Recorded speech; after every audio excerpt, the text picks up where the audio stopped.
Hi everyone, Evie here, the Greek Goddess of Great Reading. Today I'm going to be reviewing Touch the Sky by Christina Lee and Nyrae Dawn. Lucas Barnett and Gabriel Stewart didn't have it easy as kids.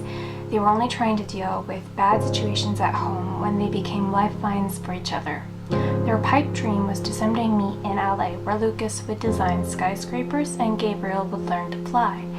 But then Gabriel disappeared without so much as a goodbye, and Lucas got himself in trouble with the law. 5 years later, both men are at a loss when they run into each other at a Hollywood bar. Lucas is still angry, but it's not as if Gabriel could control how his mind and body had betrayed him. Being found on the ledge of that bridge had changed everything. The attraction is immediate, but it's more than their inability to keep their hands off each other. Neither man expects the fierce connection pulling them together. Unfortunately, ignoring their problems doesn't make them disappear. Gabriel's internal struggles are serious, dangerous, and no matter how much Lucas wants it to be true, saving Gabriel won't make up for not being able to save his mom. If they don't find the strength to face their own demons before the darkness takes hold, they risk more than just losing each other forever. So I don't even know how long it's been since I did my last review. I've been stupid busy with placement and work, and I've finally finished all of those. So I have a few weeks where I'm just chilling, and I might get bored very quickly, but for now, I can at least catch up on my reviews because I have 4 that need to get done. I have a feeling this is going to be one of those days where I'm wearing the same outfit in multiple videos because I'm just getting all my reviews caught up on. But anyway, I read Touch the Sky by Nyrae Dawn and Christina Lee. It was provided to me by the publisher for a book tour, and I'm sorry, Michelle Slagan, I was supposed to have this done way back at the beginning of April for the tour, but things just caught up, real life caught up, and I didn't have it done in time, but here it is now. So I'm always skeptical when I get a book that is an ebook and only an ebook and is provided to me for free, because sometimes in the past I've had experiences where the books just aren't that good. But I really enjoyed Touch the Sky. I really liked Luke and Gabe's characters and how they connected with each other after so long, but it's not an immediate sort of, oh my gosh, I remember you and I'm actually in love with you, and they realized it not that quickly.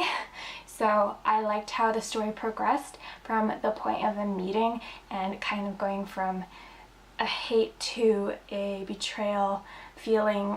Luke, I kind of keep trying to say Lucas, but I just want to say Luke because that's his nickname in the story. But Luke is very angry with Gabe at the beginning of the story and doesn't really want to be around him, doesn't really want to get to know him again, but there's like another opposing side of him that's really intrigued and really wants to know why Gabe just fell off the map all those years ago. And I really enjoyed their romance and how it bloomed, and how Luke was helping Gabe out with his problems that he was experiencing. Gabe has mental health issues. I believe he has bipolar disorder.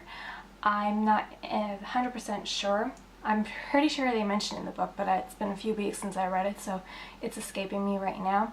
But Luke is trying really hard to help Gabe deal with that and sort of be the protector in their relationship. But Gabe realizes that Luke maybe also needs some protecting with how he's feeling about not being able to save his mom all those years ago when he was in jail and his mom was all by herself and had issues drinking and finally just succumbed to the alcoholism. Like I said, I like this romance, and this book is not for those under the age of 18. There were some very steamy moments, and I find myself reading. I don't read a lot of books with those types of scenes in them, very graphic, and I just found myself kind of like in bed or on the bus, wherever I was reading them. Is anybody looking at me? Can anybody see and tell what I'm reading right now? It's really just embarrassing in my head to kind of read those in public places, but they were really well crafted and very detailed, and not just kind of there for kicks, I guess. Well done. I don't know which girl wrote them, of the authors, but well done, Christina and Nyrae. So I'm not going to say too much more about this book just because it has been a few weeks since I read it and I don't want to give anything away, and I also don't want to kind of just prattle on.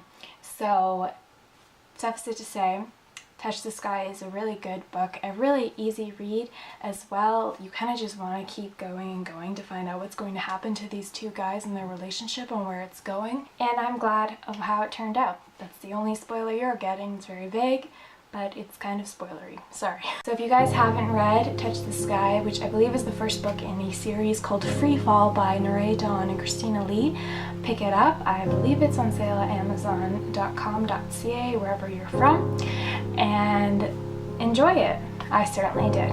The next book I'll be reviewing is In a Handful of Dust by Mindy McGinnis, the second book in this series, the first one being Not a Drop to Drink. My Twitter and website are linked in the bio below. Hit subscribe if you guys like what you see and want to see more videos by me. I'm Evie, the Greek goddess of great reading, and until next time guys, keep reading.